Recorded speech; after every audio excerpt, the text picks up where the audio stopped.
everyone. Today, 26th January, probably an unusual day for the entire world. But for us, for we Indians, it is a day of occasion, a day of festivals.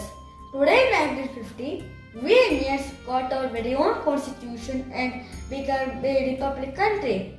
It's we Indians have our own importance of this day and we celebrate this day as Republic Day of India.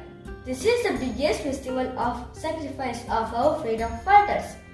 After the independence of India, it was now the challenge at the time for our leaders to unite the India in a trade, and that this responsibility was passed on to the shoulders of our Baba Saheb Bhimrao Ambedkar.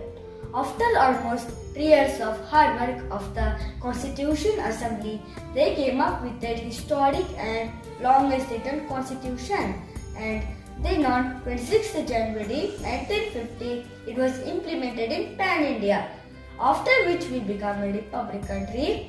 Being the largest and the greatest written constitution, it gives civil rights of citizens of every section of India, irrespective of the caste, race, religion and the class. On 26th January, every year a spectacular Republic Day parade is organized by the Government of India at India Gate in New Delhi and display the India's vast heritage as well as its army and war power. The President of India hoists the flag on this day at India Gate. All those people who are spectators of this grand parade indeed feel proud of being Indians. Every state of India exhibits the tableau of its culture and civilization of its state.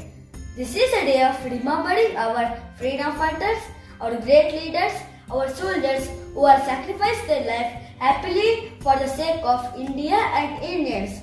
This is a day of inspiring and fueling ourselves with patriotism. Thank you.